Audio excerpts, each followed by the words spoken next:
It all started with a fight like so many others. Just another Tuesday night. Dinner half-eaten on the table, the television droning softly in the background. My wife Sarah looked at me across the plates of lukewarm pasta, her eyes tired, a little sad. Not angry yet, just disappointed. That was the worst look. "You know, Alex," she said, her voice soft, "sometimes I just worry about you." I put my fork down. "Worry about what, Sarah?" "I am fine. We're fine. Are we?" She pushed.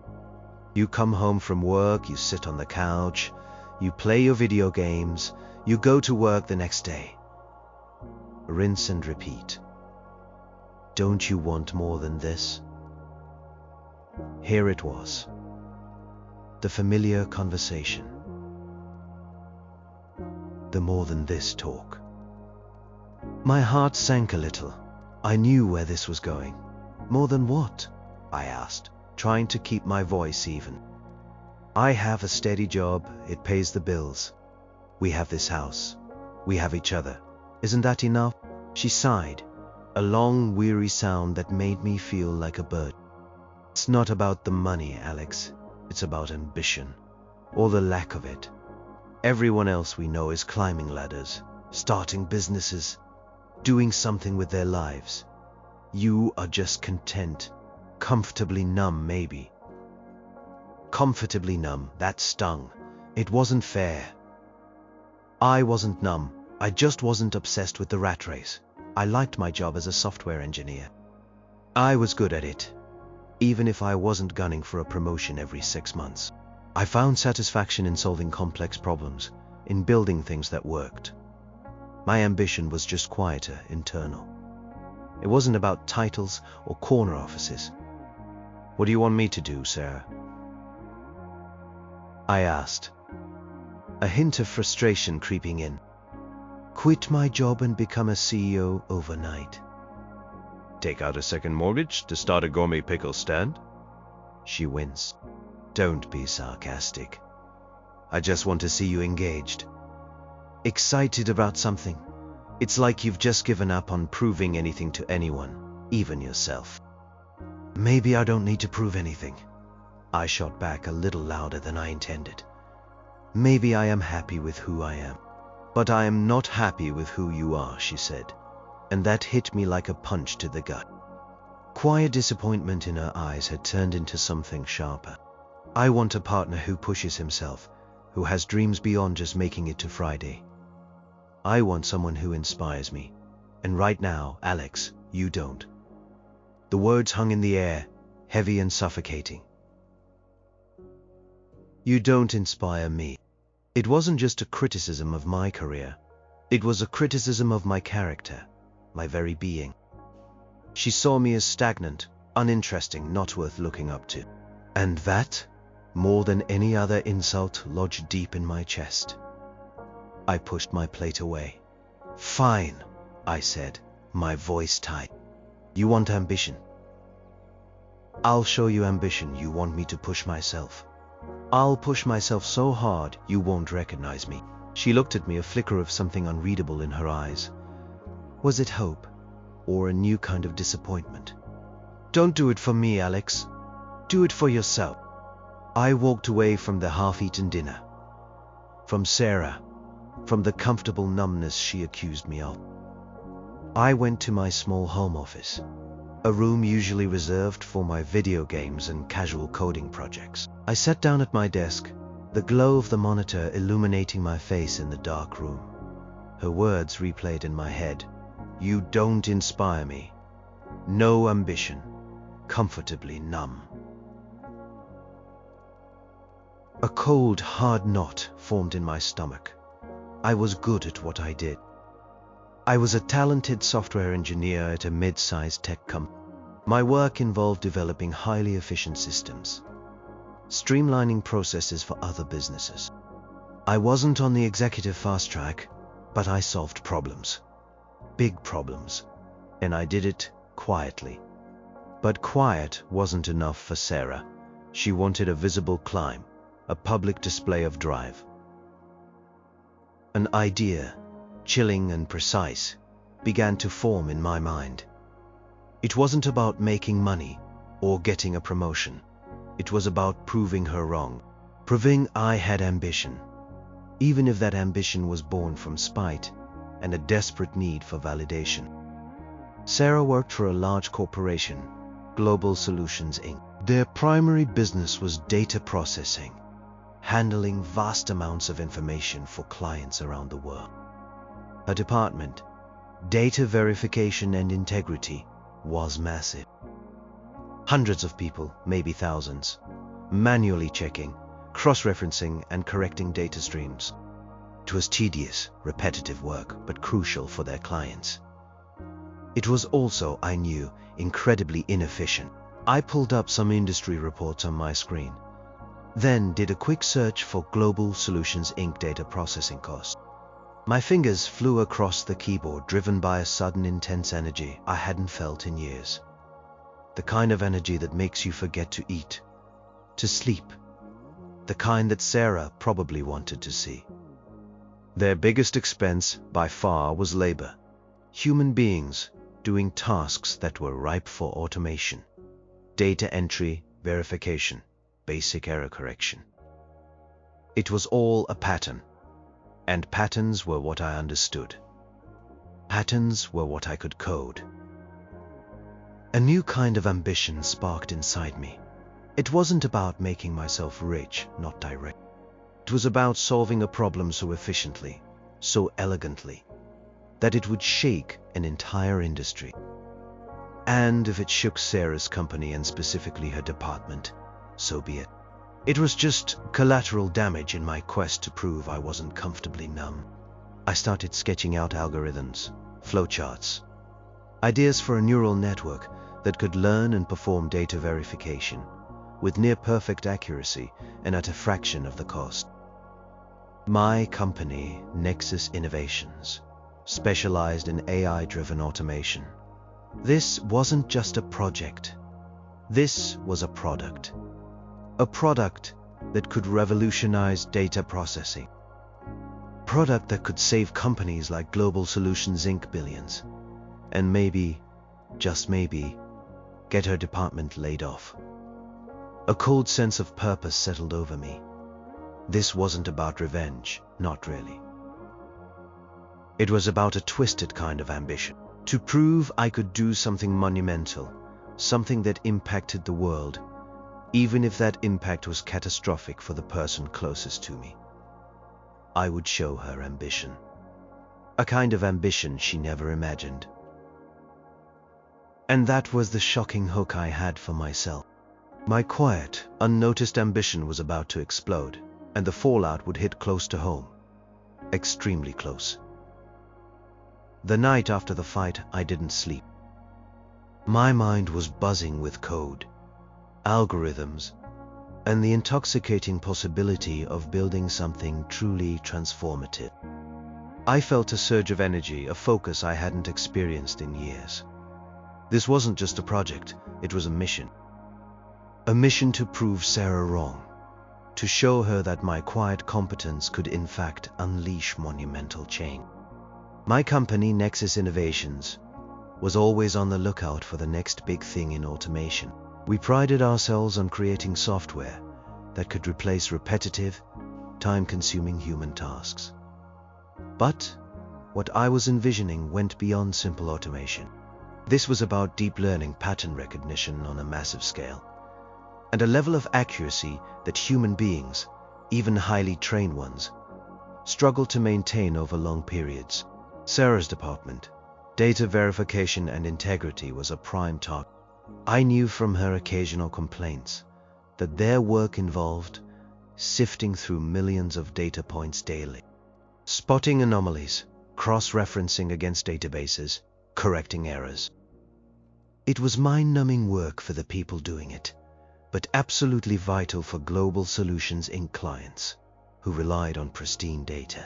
I started sketching out the architecture for NexusVerif, as I began to call it in my head.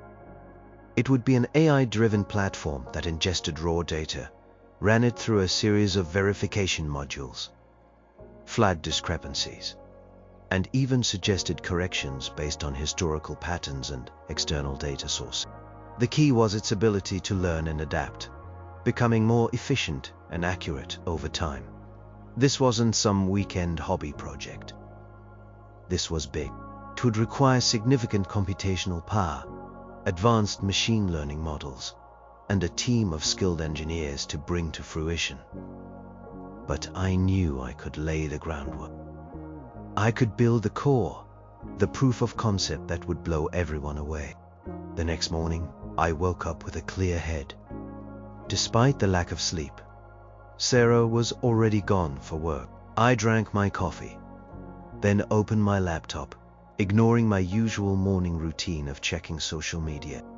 I pulled up my company's internal development tools and started coding. I dove into the project with an intensity I hadn't known I possessed. During my regular work hours, I fulfilled my duties diligently, but my brain was always running NexusVerif in the background.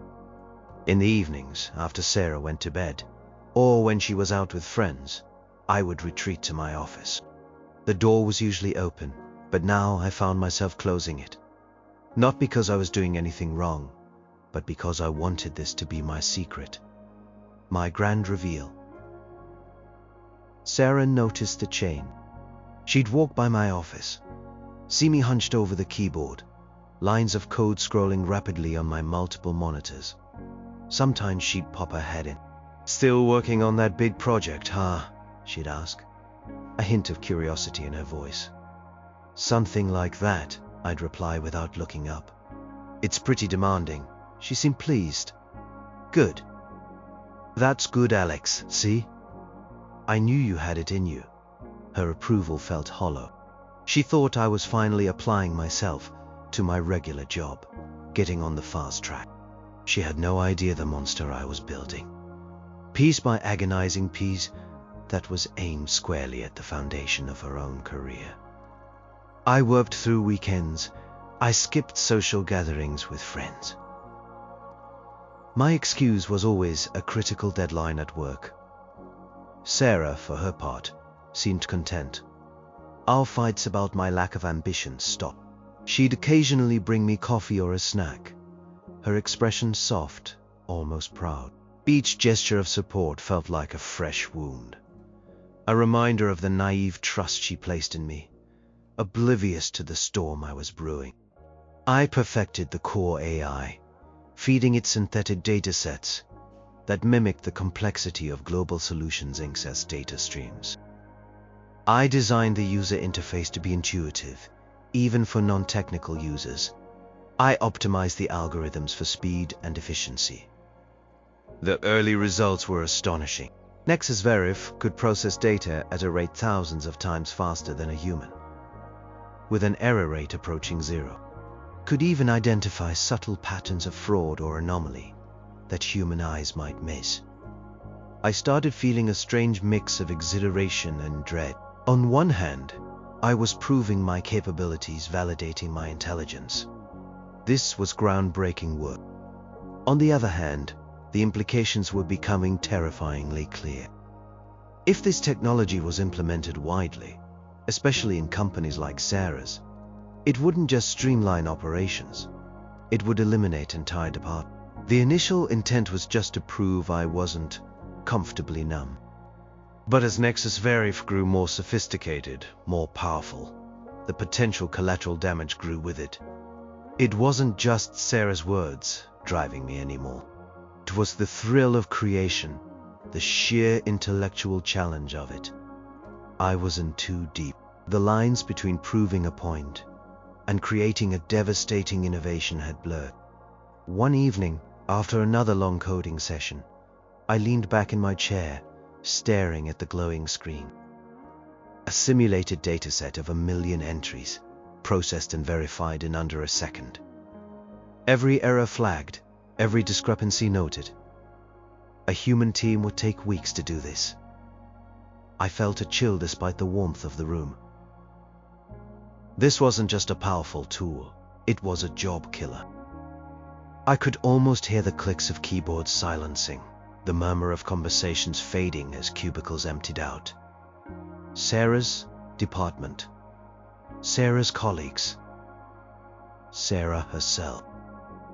My ambition had transformed from a personal slight into a technological revolution.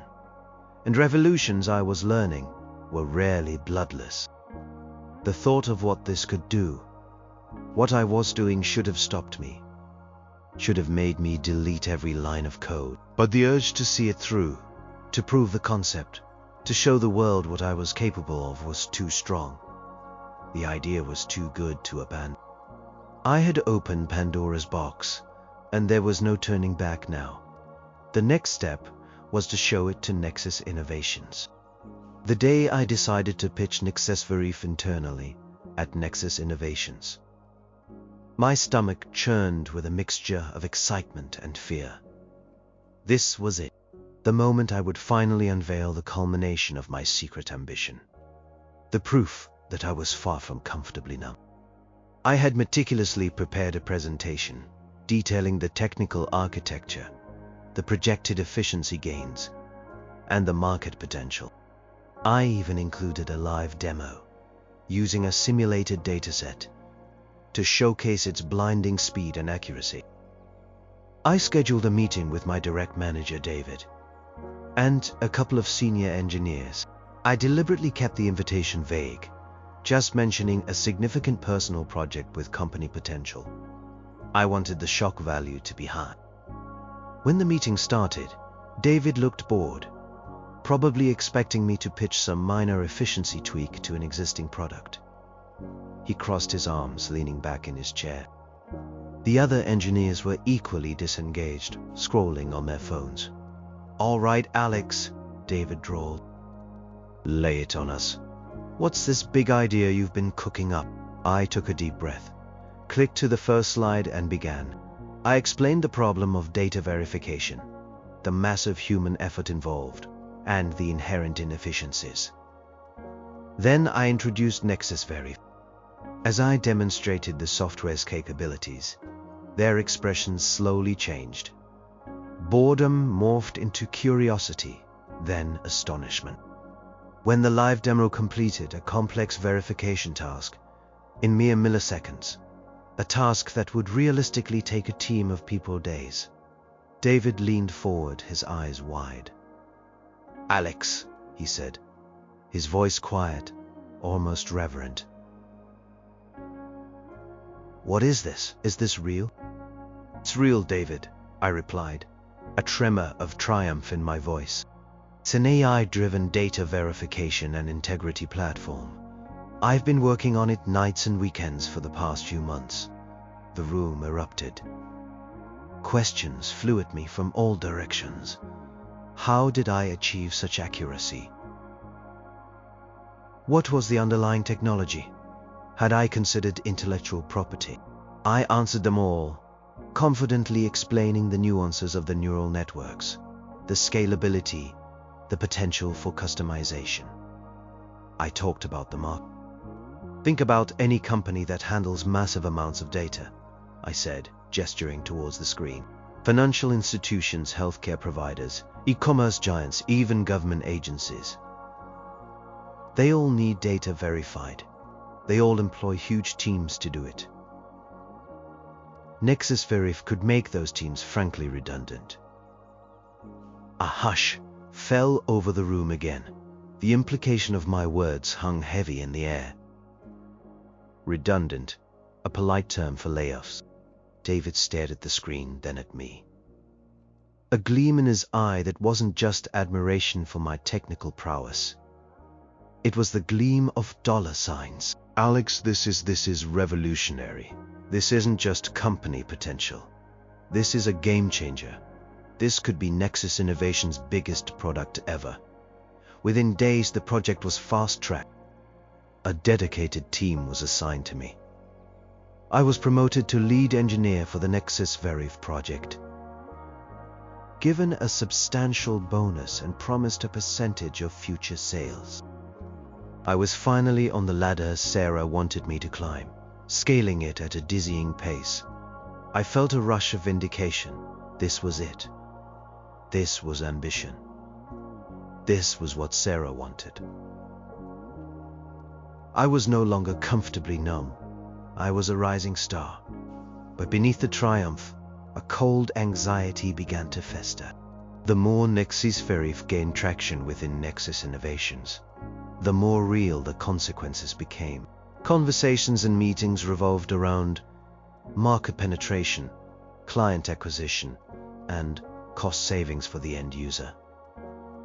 Cost savings, I knew, meant cutting labor. It meant people losing their jobs. At home, Sarah was oblivious. She was overjoyed by my promotion. "See," she'd say, beaming. "I knew you had it in you. All that hard work finally paid off." She'd ask about my new project, my new team. "So, what exactly does NexusVerif do?" she'd ask, trying to sound interested. I'd offer vague answers. "It's a data optimization platform. Helps companies improve efficiency." Very complex stuff. I'd purposefully omit the details, the truly devastating detail. How could I tell her that my groundbreaking innovation was specifically designed to automate the very tasks her department performed? That the reason it was so groundbreaking was precisely because it rendered human labor in that sector obsolete. Her company, Global Solutions Inc., was a prime target. I saw it on Nexus Innovations' list of potential clients for NexusVerif. It was a massive potential contract, a jewel in the crown. The thought made my blood run cold. I would sometimes watch Sarah as she worked from home in the evenings, hunched over her laptop, verifying spreadsheets, talking on the phone with clients about data discrepancies. She looked tired, sometimes frustrated, but always diligent. She was proud of her work, proud of contributing, and I was building the machine that would erase it all. The irony was crushing. Her desire for me to be ambitious had inadvertently fueled the creation of a product that would likely dismantle her career. I had wanted to prove her wrong, and in doing so, I was about to prove her right in the cruelest way imaginable. By showing her, I could indeed achieve something monumental, something that would tear apart her life. I considered confessing, just coming clean, telling her the full scope of NexusVerif and its potential impact on Global Solutions Inc. But then I imagined her face, the inevitable accusations, the betrayal. How could I tell her I had become an architect of her professional demise, all while she cheered me on? The truth would shatter her, and perhaps our marriage too. So I kept silent. I celebrated my promotions, accepted the praise, and continued to lead the development of NexusVerif. I rationalized it. If I didn't build it, someone else would. This was just the march of progress, the inevitable tide of technology. My ambition was merely riding the wave, not creating it. A hollow justification even to my own ears. The closer NexusVerif came to public release, the more frantic Nexus Innovations became about securing major clients. And the name Global Solutions Inc. kept appearing at the top of the target list. A grim prophecy whispered in meeting rooms. The unveiling was coming. The storm was on the horizon, and I was the one who had pulled the lever to release it. The launch of NexusVerif was a major event for Nexus Innovations. There was a huge marketing push, articles in tech magazines, and a grand unveiling ceremony. I stood on stage, alongside our CEO, answering questions from reporters, feeling the warm glow of success. This was the pinnacle of my ambition, the proof I had desperately wanted to show Sarah. Our CEO spoke eloquently about revolutionizing data integrity, unleashing unprecedented efficiency, and shaping the future of enterprise operations. Pointed to me, the lead engineer, as the visionary behind it all. I felt a surge of pride, quickly followed by a sickening wave of dread. Every word of praise was a nail in the coffin of Sarah's department. Nexus Innovations was aggressive in its sales strategy. They offered attractive introductory rates, comprehensive support packages, and conducted highly convincing demonstrations for potential clients. Global Solutions Inc., Sarah's company, was one of their prime targets. Their CEO had even personally called Global Solutions' executive board, highlighting NexusVerif as the cutting-edge solution to their data processing overhead. I knew Sarah's company was huge, slow to adapt, and always looking to cut costs. It was the perfect storm. NexusVerif was designed to address their exact pain points. I heard whispers in the office. Global Solutions is really interested. They're running a pilot program. Looks like we're closing the deal. I tried to act nonchalant, as if this was just another client, but my heart hammered in my chest. Each positive update about Global Solutions Inc. felt like a personal blow. I was living a double life, the successful, ambitious engineer at work, and the increasingly anxious, guilt-ridden husband at home. Sarah started mentioning the changes at Global Solutions Inc. during our evening conversations. "They're really pushing this new software," she said one night, scrolling through her phone. "Some kind of data verification system. They're calling it NexusVerif. Sounds fancy, but it's causing a lot of headaches in our department. New protocols, new training. It's supposed to make us more efficient, but right now it just feels like more work." I felt a cold wave wash over me. NexusVerif? I feigned casualness. "Oh, really? Is it any good?" "I don't know yet," she shrugged. "It's supposed to automate a lot of the initial checks we do, so we can focus on the more complex stuff.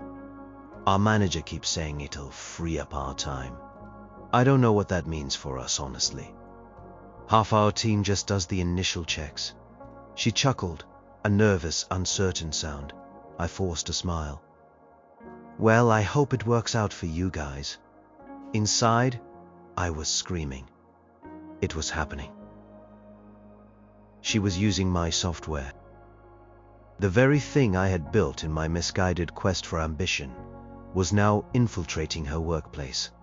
Slowly but surely, like a silent, invisible virus.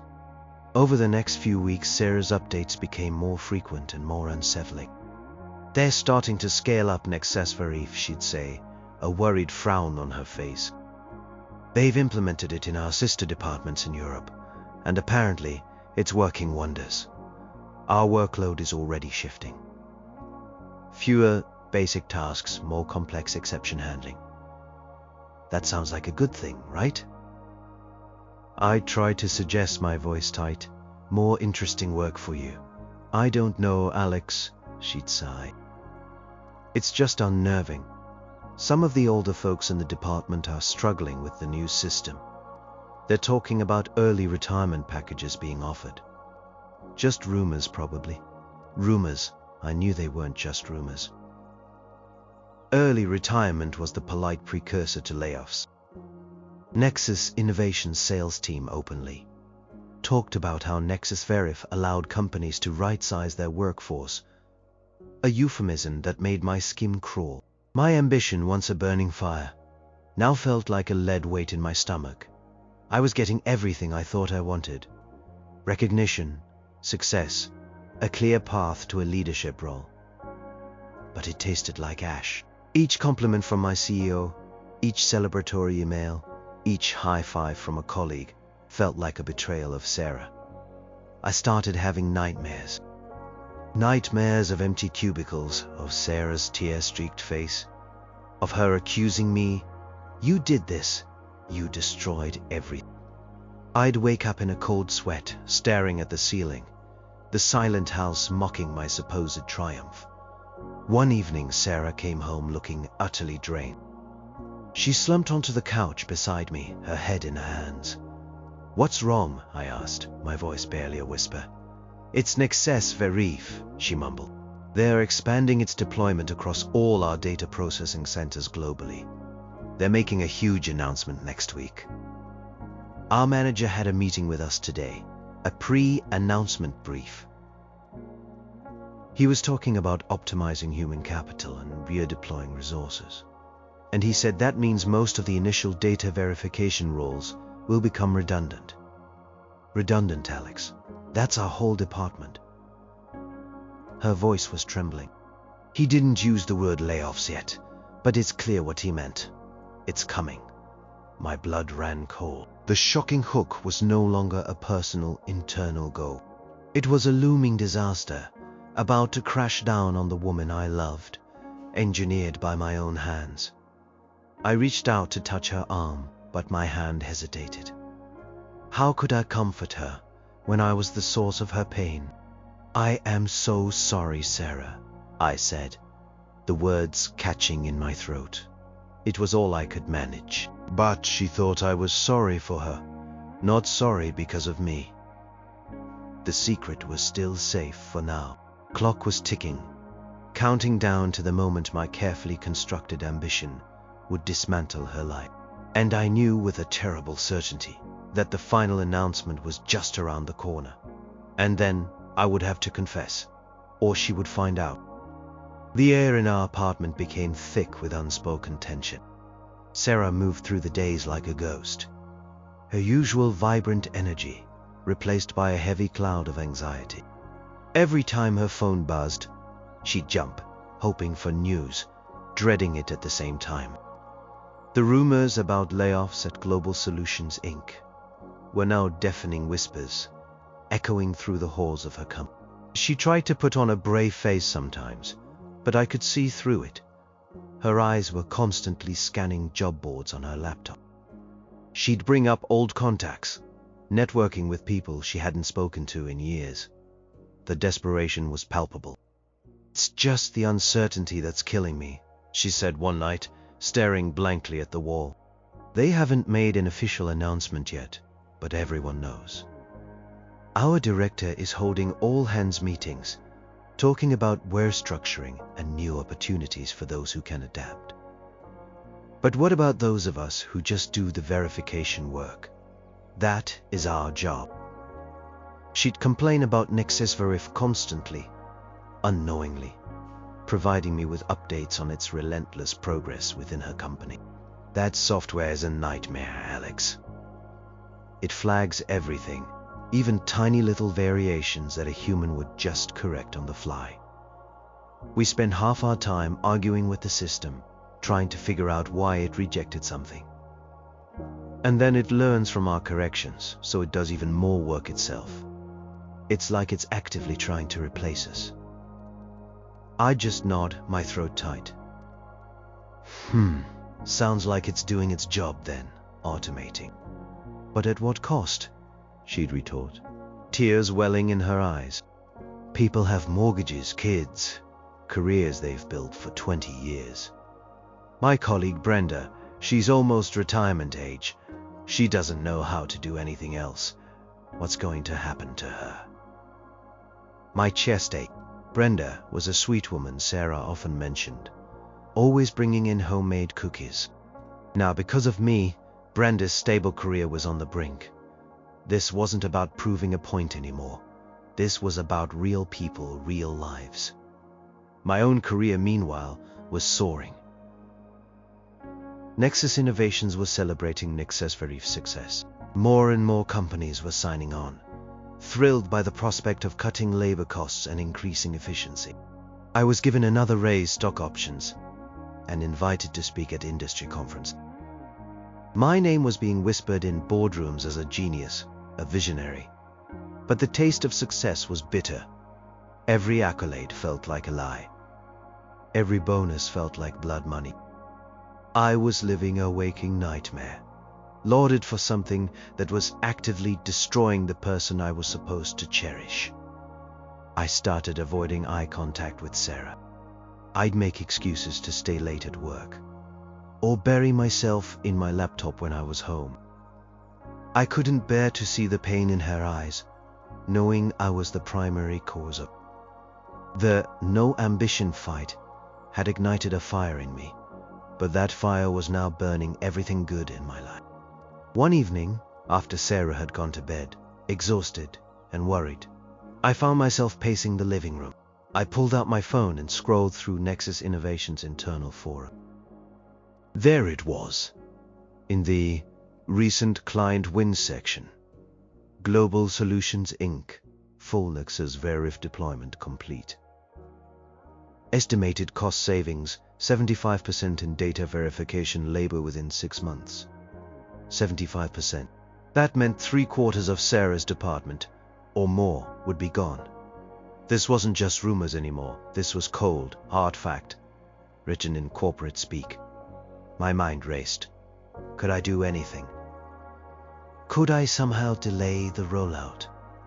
Suggest modifications that would preserve some jobs? But NexusVerif was designed for maximum efficiency. Any attempts to hobble it would be seen as sabotage, not ethical concern. I had built it too well. The guilt was a physical weight, pressing down on my chest. I thought about the initial fight. Her words, no ambition. My furious response, I'll show you ambition. Oh, I had shown her. And now the bill for that ambition was coming due. I considered confessing then and there, waking her up, telling her everything. Sarah, I built it. This software that's destroying your department, it's mine. My ambition, my project. But the words stuck in my throat. How could I tell her I was directly responsible for her impending professional collapse? How could she ever forgive me? The thought of her reaction, her anger, her heartbreak paralyzed me. I pictured the moment of revelation, her face twisting in disbelief, then rage. The betrayal would be unforgivable. I couldn't face it, not yet. So, I buried the secret deeper. I would continue to offer her false comfort, to listen to her fears, to play the role of the sympathetic husband, even as the walls closed in. I told myself I needed to find the right moment, the right words. But deep down, I knew there were no right words for something like this. The next day, Sarah received an email from Global Solutions Inc. She opened it on her phone while we were having breakfast, her hand trembling. Her eyes scanned the text, then her face went ashen. She looked up at me, her eyes wide, filled with a mixture of shock and profound sadness. It's official, Alex, she whispered, her voice barely audible. They're doing it. Mass layoffs. Effective in 2 weeks. My entire department. Gone. The words hung in the air, heavy and final. My heart lurched. This was it, the moment I had dreaded. My ambition had finally claimed its first, most devastating victim. And I was the one who had pulled the trigger. The shocking truth was about to detonate, and I was standing right in the blast zone. Sarah crumpled the email in her hand, her gaze locked onto mine. Her eyes, usually so full of life, were now hollow, filled with a despair that pierced me to my core. My entire department, she repeated, her voice thin, as if she couldn't quite believe it herself. They're really doing it. 2 weeks, that's all we have. A cold sweat broke out on my forehead. This was it. The moment of truth. I wanted to tell her, to confess everything, to get it all out. But the words were stuck, a lump of ice in my throat. How do you tell your wife you are responsible for the catastrophe that just derailed her life? She pushed back from the table, stood up, and started pacing the kitchen. Her movements were jerky, agitated. What am I going to do, Alex? I've been with that company for 10 years, my whole career built around data verification. Now they're just going to automate us out of existence. She stopped, pressing her palms against her temples. It's that damn NexusVerif. That's what they said. It's so efficient. They don't need us anymore. She looked at me, a flicker of something in her eyes. Not suspicion. Not yet. Just utter defeat. You know, you actually work for Nexus Innovations, don't you? What do you know about this software? Is it really that good? Is it really worth destroying thousands of lives for? My mind raced. This was my chance. To be honest, to explain. But fear, cold and paralyzing, held me captive. What would her reaction be? Would she scream? Cry? Walk out the door? It's really good technology, Sarah, I stammered, trying to sound detached. It's cutting edge. Very efficient. I mean, from a technological standpoint, it's pretty impressive. She laughed, a harsh, humorless sound. Impressive. Impressive for who, Alex? For the shareholders? Not for the people who dedicated their lives to that company. Brenda's already in tears. She's got 2 kids in college. What's she supposed to do now? Her words were daggers, each one twisting in my gut. Brenda, the cookies. My ambition had turned me into the villain in their stories. I am so sorry, Sarah, I said again, the words feeling inadequate, hollow. Sorry isn't going to get me a new job, Alex, she snapped, a hint of anger finally breaking through her despair. I don't know what I am going to do. My skills are obsolete. Who needs a manual data verifier when here is an AI doing it faster and cheaper? She looked at me, really looked at me, and something in her expression shifted.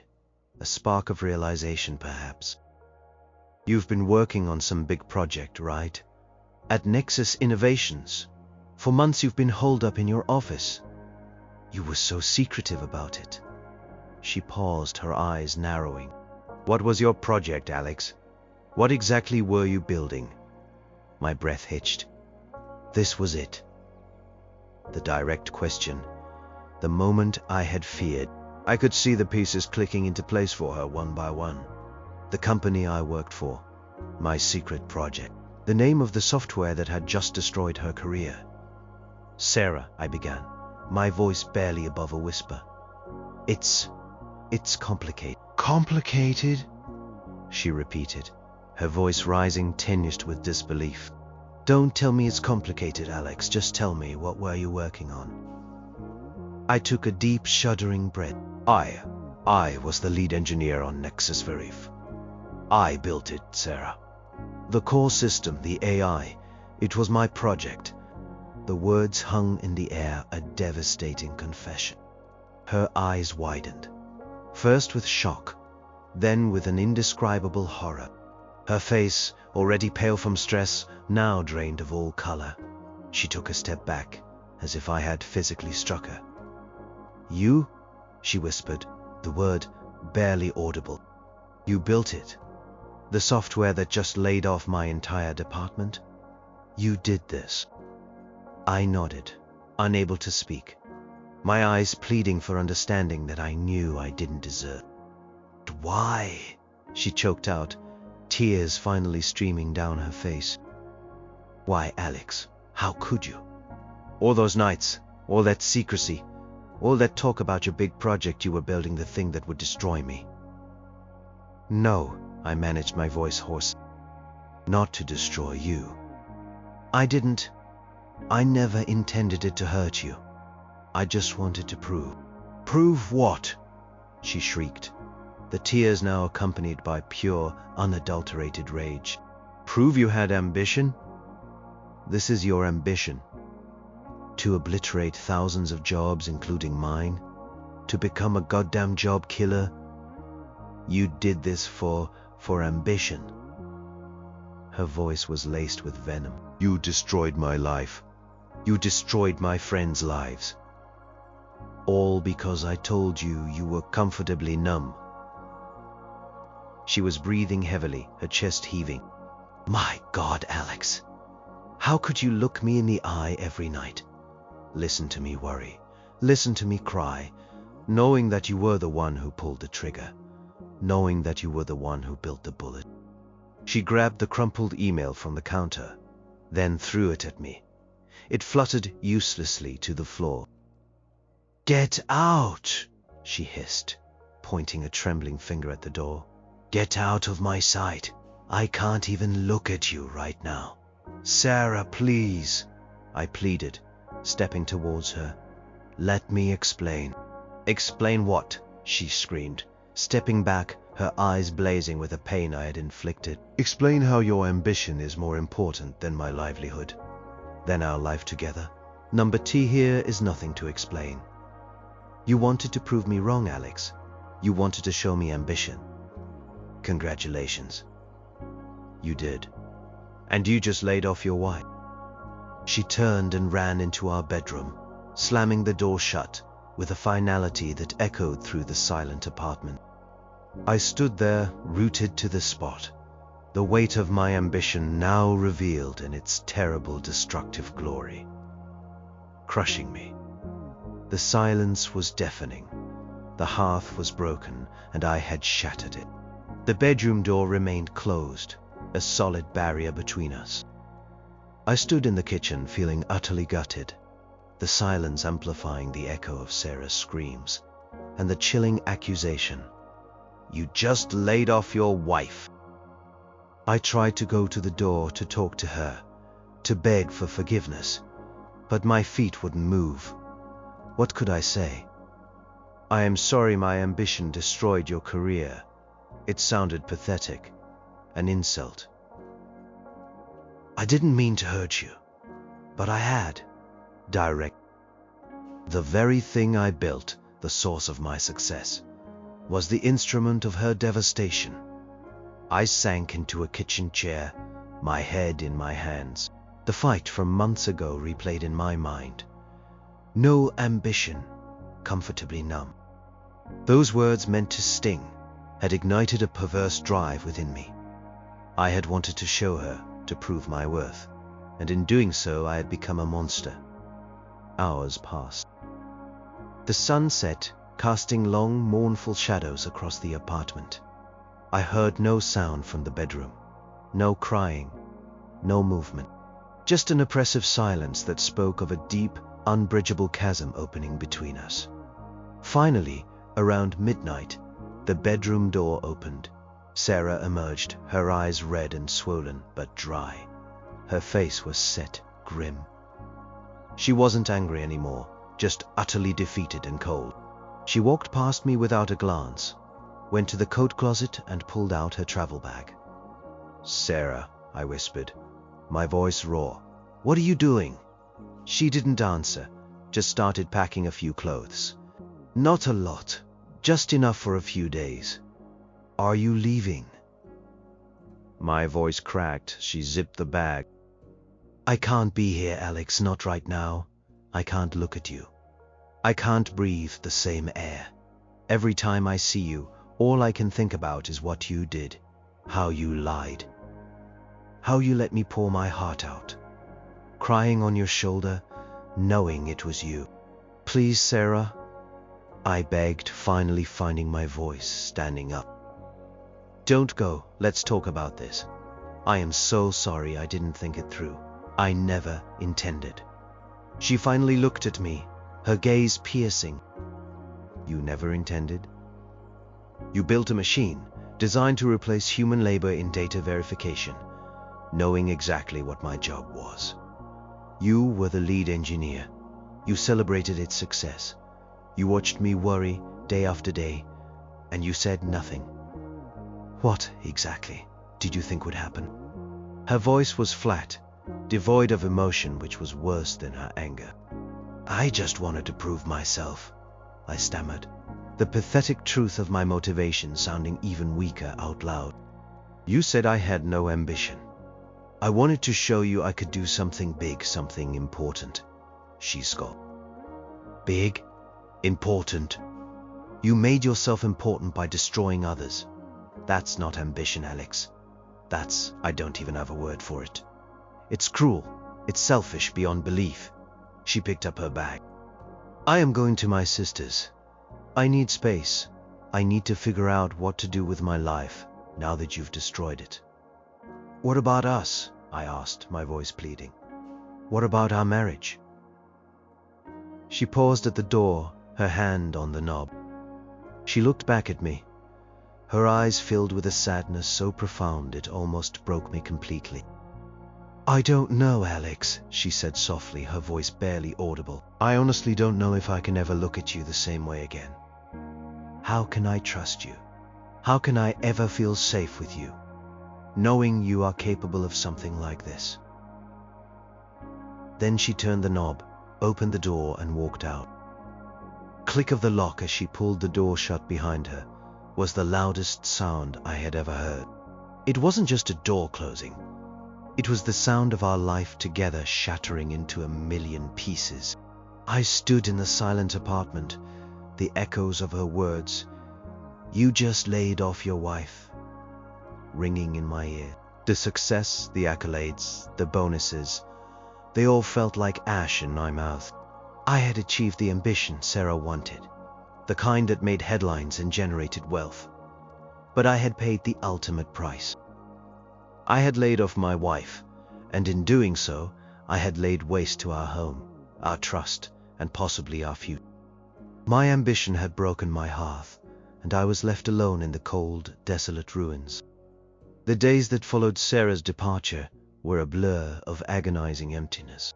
The apartment, once filled with her presence, her laughter, her quiet movements, felt vast and silent.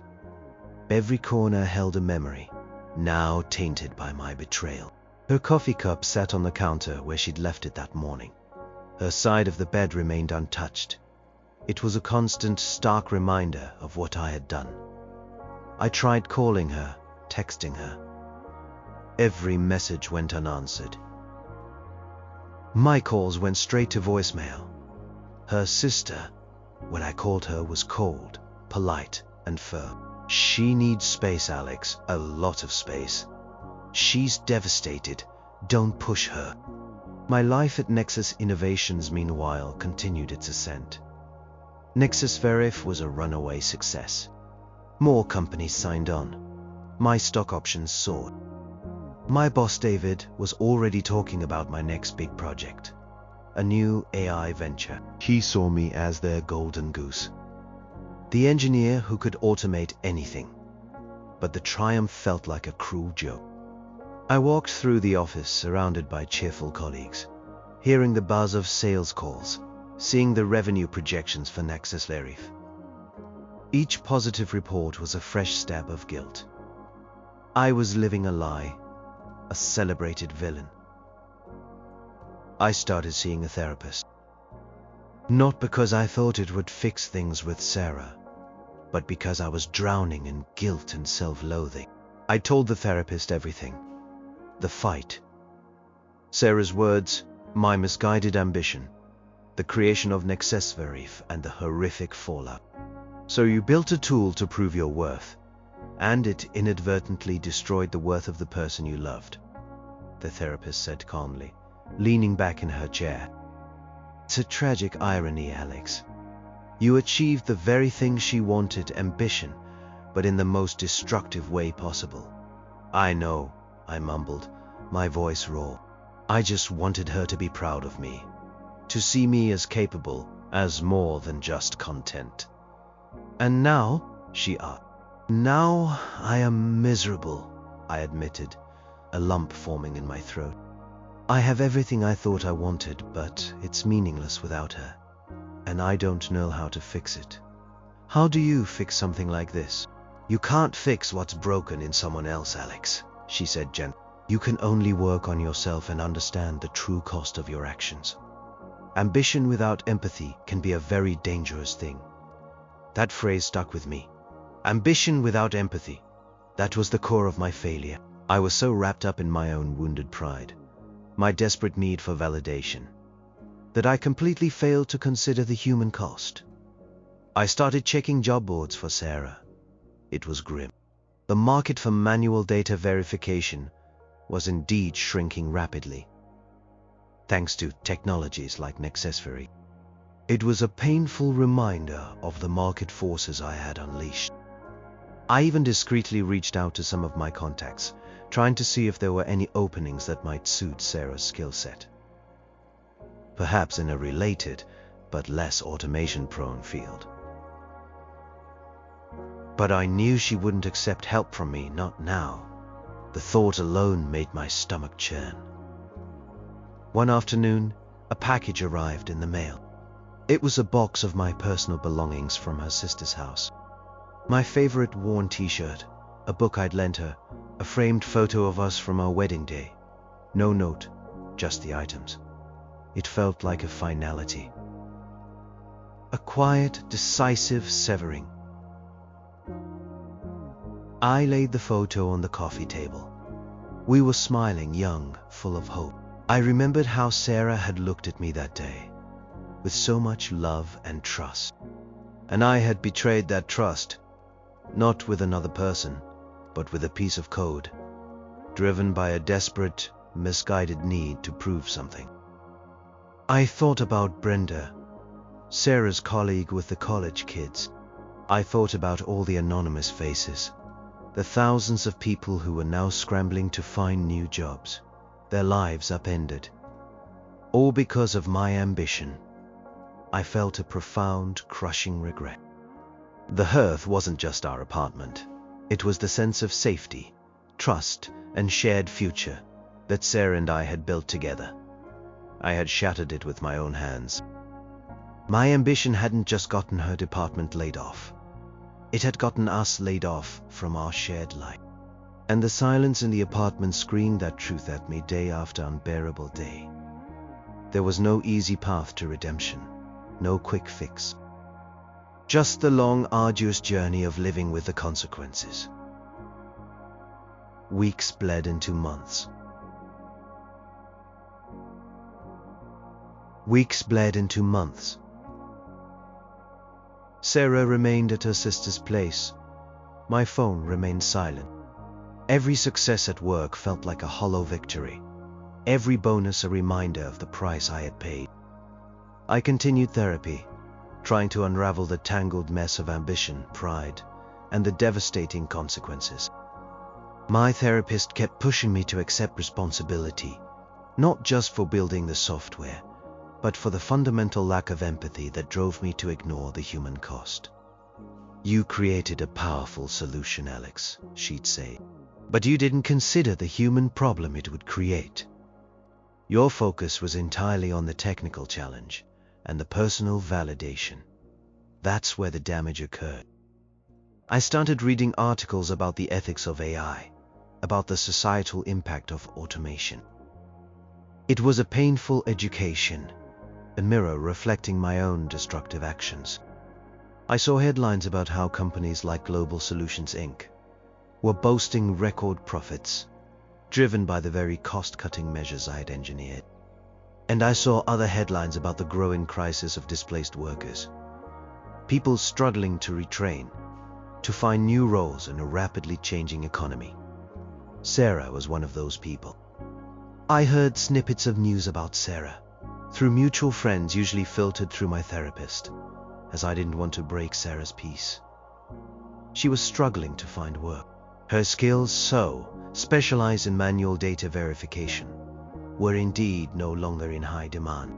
She was looking into retraining programs, but it was slow, expensive, and emotionally draining. The path she had envisioned for her life had been erased. I wanted to help. Desperately.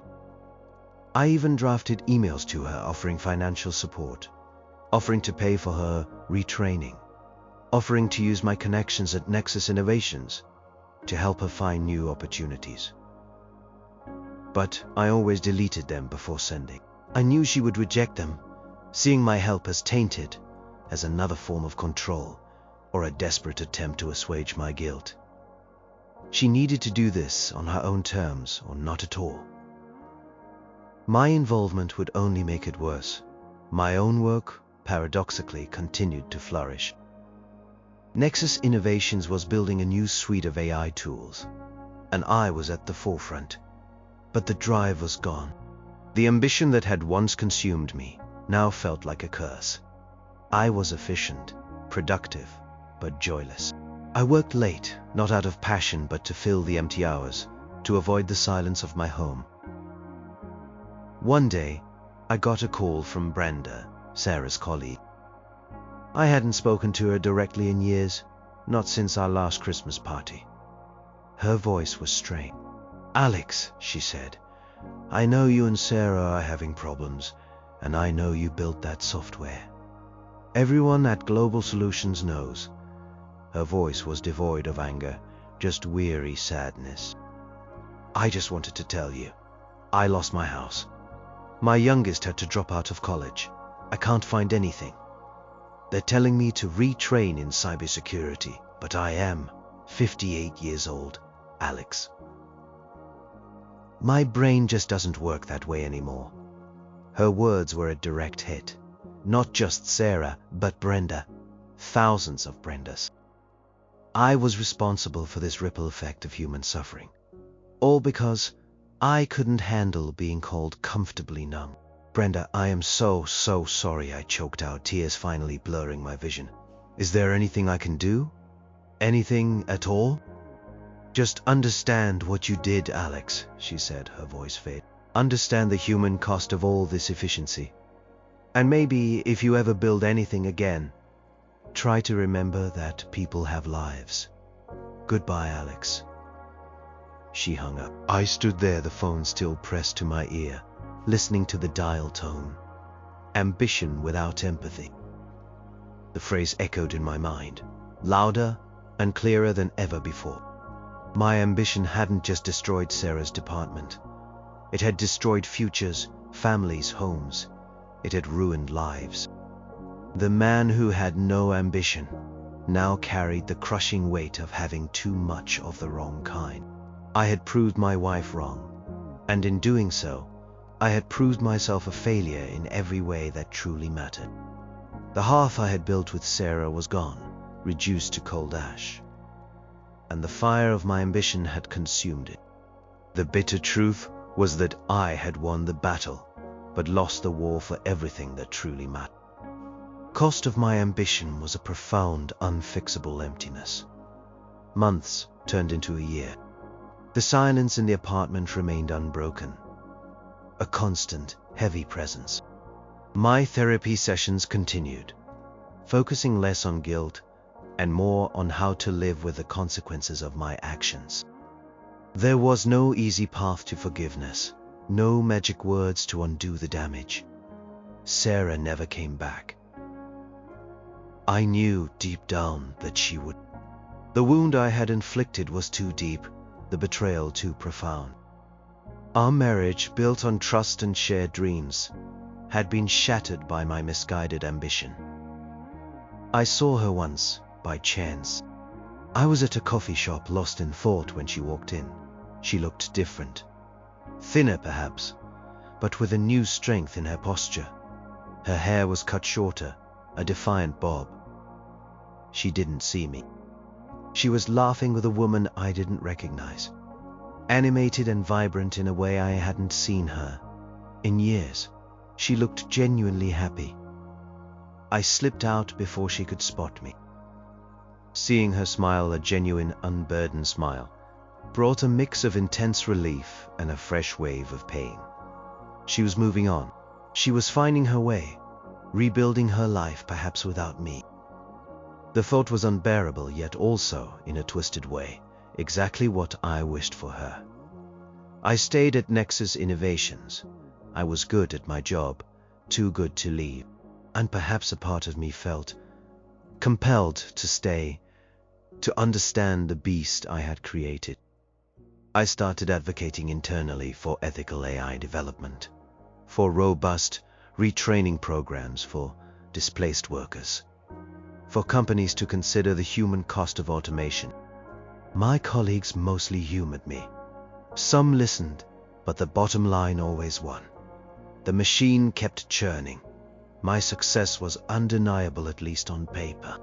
I lived in a large empty house, drove an expensive car, and had a substantial bank account.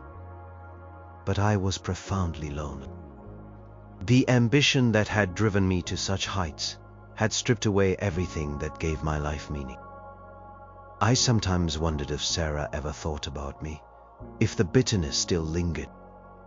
I hoped, perhaps foolishly, that one day the anger would fade, replaced by a quiet understanding of my flawed humanity. But I knew the scar would always be there. One evening, I received an unexpected email. It was from Sarah. My heart leaped into my throat. I opened it with trembling hands. It was short, formal, and to the point. She had filed for divorce. The papers would be mailed to me next week. No explanation, no anger, just a simple statement of fact. At the end, there was one line. I hope you find the peace you are looking for, Alex. Peace. The word resonated with a terrible irony. I had found ambition, but lost all peace. She who had lost her job, her career, and her marriage, was wishing me peace. It was a final, painful act of grace. I signed the divorce papers when they arrived. There was no argument, no contention. I agreed to everything she asked for. It was the least I could do. I sold the big house. It was too empty, too full of ghosts. I moved into a smaller apartment, a clean slate. I kept the framed wedding photo, a constant reminder of the life I had broken. My ambition, once a fierce, destructive fire, had finally burned itself out. What remained was a quiet, almost unbearable emptiness. I had proved my wife wrong.